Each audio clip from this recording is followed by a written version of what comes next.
She's dying in my arms, and all I can think is, her nails are too perfect for this dirt road. I don't know who she is. I don't care. Her lips are blue, her chest heaving like a fish on land, and I'm screaming for help that won't come because no one lives out here but me and the ghosts of people who left. Inhaler, she gasps, clawing at her purse. I find it, press it to her mouth, once, twice. She breathes, and the sound is wet and desperate and human. Her eyes find mine, gray, expensive eyes that don't belong in Paroli, where the richest person still counts coins for kerosene. Thank you, she whispers. I should ask if she's okay. Instead, I stare, because she's looking at me like I'm a wound that never healed. Do I know you? I ask. She doesn't answer. Just touches my face with trembling fingers, and I feel it. The recognition I don't want, the one that lives in the hollow of my chest where a mother should be. No, she says, but her voice cracks. You don't. A week later, she's back, not in distress this time. In a car that costs more than my village. She steps out in white linen that doesn't apologize for its richness, and people stare because Mira Kapoor doesn't visit places like Baroli. She owns places like Baroli, land, factories, futures. I came to thank you properly, she says, extending an envelope. I don't take it. I don't need your money. Everyone needs money, not from strangers. Her smile is sad and sharp. You're angry. Good, you should be. I don't understand, but something in me does. Something ancient and abandoned. Who are you? I demand. Someone who made a terrible choice. She looks at the house behind me, crumbling brick, borrowed time. I want to help you, Anya. Let me. I freeze. How do you know my name? Because I gave it to you. The world tilts. I see it then. The shape of my own face in hers. The echo of my bones in her elegant frame. My voice comes out broken. You left me. I had to. No one has to abandon a child. They do when keeping her means she dies. Her composure cracks, and I see the fault lines. Your father wasn't a good man, Anya. He would have used you to control me or worse. So I left you with people I trusted, paid them well, and disappeared. I thought I was saving you. They died, I spit. Your trusted people died in a fire when I was 7. I raised myself. She flinches like I've struck her. I didn't know. I couldn't. Get out, Anya. I said get out, she goes. But she leaves the envelope on my doorstep, and when I open it that night, it's not money. It's a photo. Me as a baby held by her, both of us laughing. On the back, her handwriting. I never stopped looking for you. I burn it. But I remember the way her hands shook when she touched my face, and I hate that some part of me wants her back. She returns every week, and I let her because I'm trying to hate her properly, but she won't cooperate. I'm building a school here, she announces one day, sitting uninvited on my porch. Music, art, computers. Your village deserves more. Guilt money? Yes. Does that make it worthless? I want to say yes, but children here walk 6 miles for an education that doesn't feed them, and I'm not cruel enough to steal their future for my pride. Why now? I ask. Why after 23 years do you suddenly care? She's quiet for so long I think she won't answer. Then, because I'm dying. My breath catches. The asthma, lung disease, progressive. I have 2 years, maybe less. She looks at me with those gray eyes that are mine too. I don't want to die a stranger to my daughter. I'm not your daughter. You are. Even if you hate me. Especially if you hate me, I want to scream, but what comes out is, did you love him? My father? At first. Then I feared him. Then I escaped him. Did you love me? Her voice breaks. So much it destroyed me to leave. We develop a routine. She comes Tuesdays and Thursdays. Brings books I pretend not to want. Food I pretend not to need. We don't talk about the past. We orbit around it, careful like defusing a bomb. But I'm watching her, learning her. Mira Kapoor is magnetic. Ruthless in business, generous in public, haunted in private. She commands rooms but flinches at loud noises. She built an empire from nothing, and I hate that I'm proud. You're like her, my neighbor Amma says. Same fire, I want to deny it. But when Mira negotiates with the contractor trying to cheat on the school build, I see myself in her steel. When she sits with the village elders and listens, I see the leader I could have been if someone had taught me I mattered. I want to show you something, she says one evening. She takes me to the city, her city, glass and gold and speed. Her penthouse overlooks everything and it's beautiful and cold. This is what I chose over you, she says quietly. I thought keeping you away from this world would protect you. Instead, I just made you suffer differently. I walk to the window. Below, people move like blood cells through veins of light. I don't forgive you, I tell her, I know. But I don't want you to die alone. She comes to stand beside me, and for the first time I let her. Our reflections overlap in the glass. 2 women, 1 face, 23 years of space between them. I'm leaving you everything, she says. The company, the money, all of it. I know, but you'll take it anyway, because you're going to do what I couldn't. Change things. She turns to me and her eyes are fierce.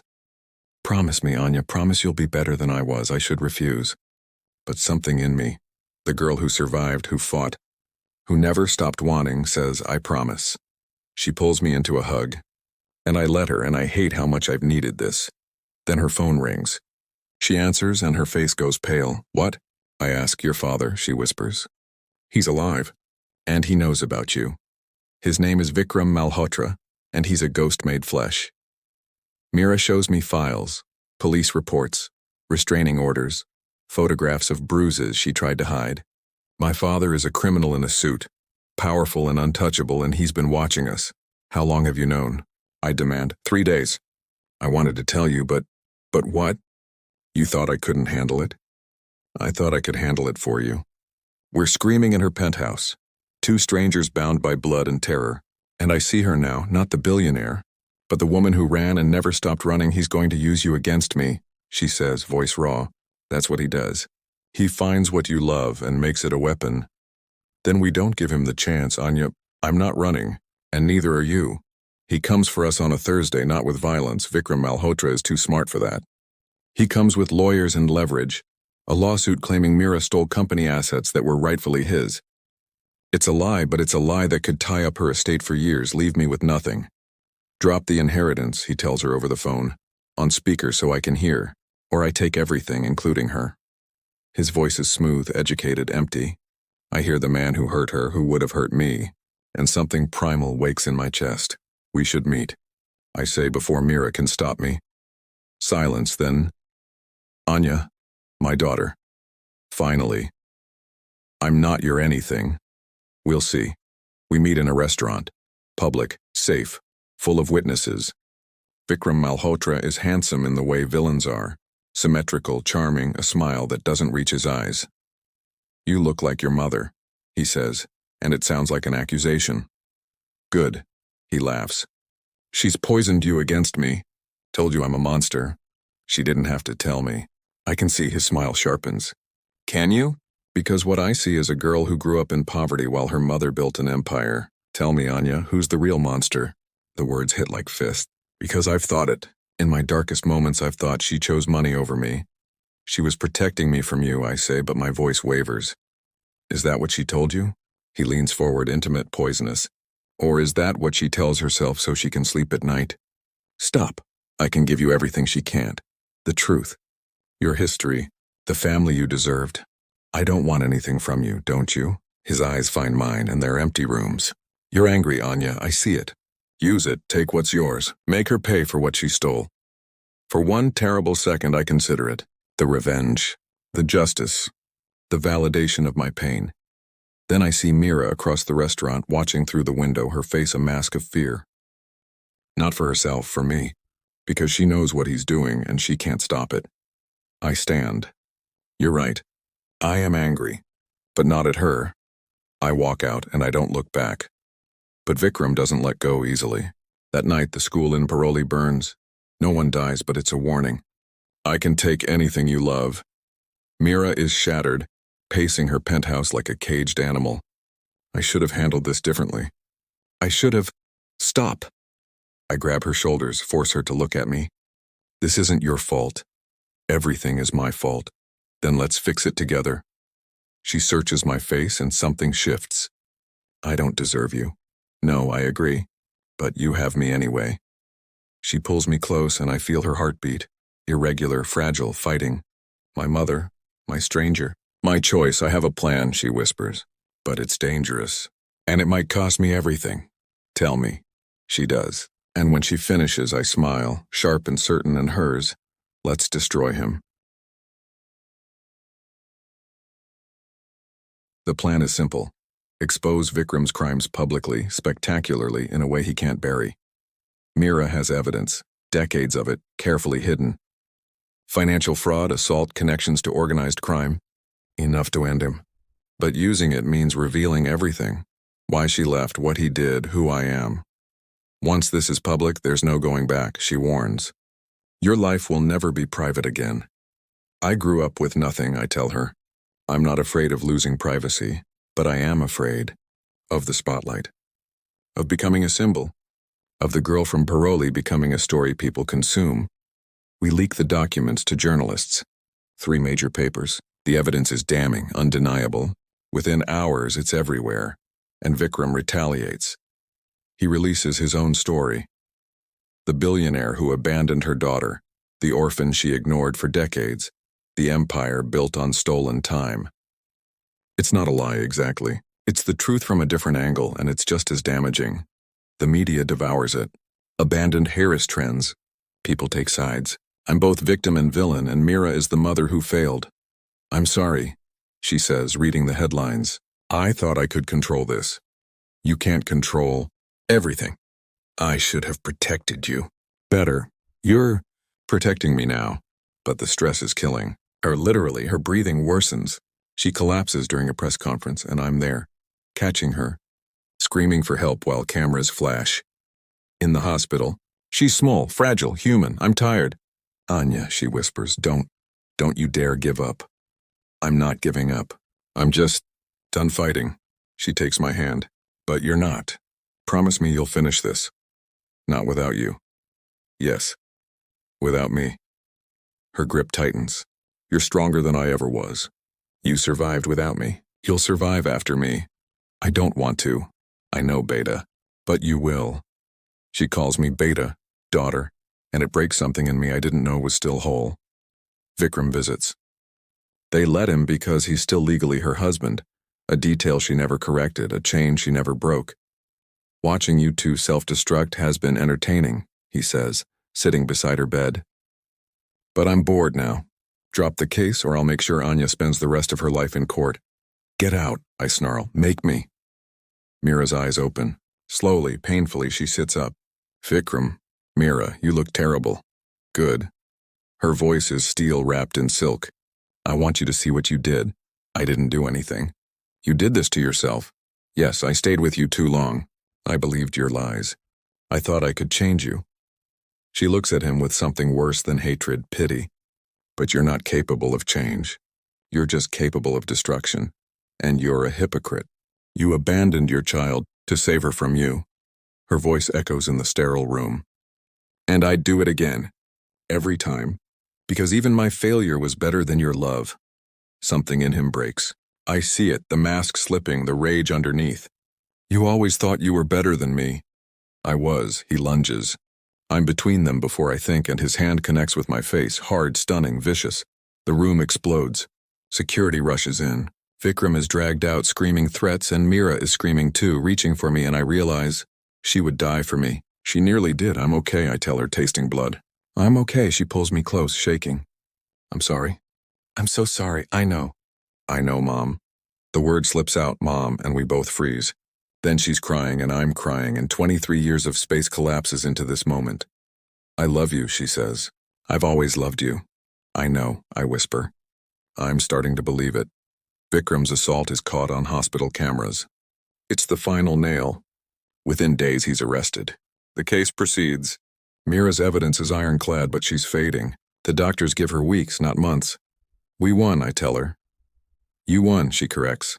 I'm just glad I got to see it. Don't talk like that, Anya. She cups my face and her hands are cold. I need you to promise me something. Anything. Forgive yourself. For being angry, for hating me, for not being perfect. Her eyes search mine. You deserve better. But you became better. And that's enough. It's not, it is. You're enough, Beta. You always were. She dies on a Tuesday. Peacefully, they tell me. In her sleep. Like that makes it hurt less. The funeral is massive. Politicians, celebrities, people who knew her name but not her face. I stand apart, the orphan daughter, the abandoned heiress, the girl who saved her mother too late. Except I didn't save her. She saved me. Again and again in ways I'm only beginning to understand. The will is red. Everything is mine.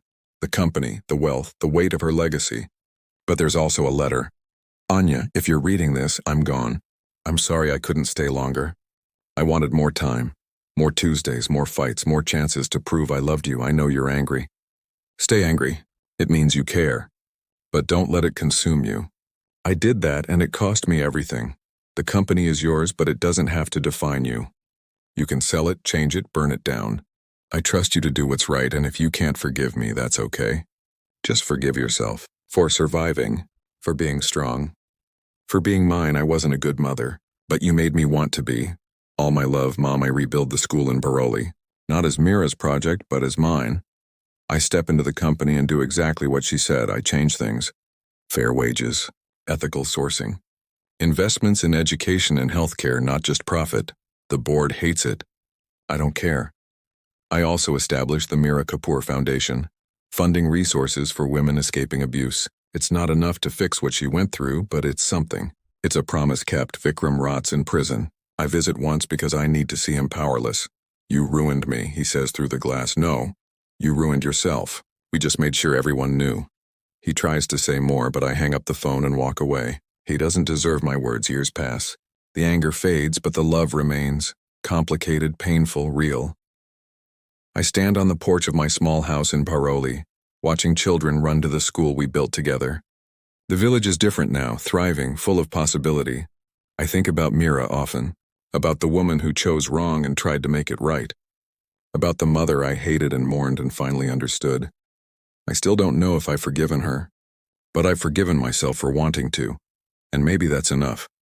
I find the burned photograph in a drawer, the one of us laughing. I'd lied. I didn't burn it. I frame it and hang it in my office between photos of the school and the foundation. A reminder. Love is messy, sacrifice is complicated, and family is what you choose to build after everything breaks. She wasn't perfect. Neither am I, but we were enough. Together we were enough. She died breathing gold, and I learned to breathe for both of us.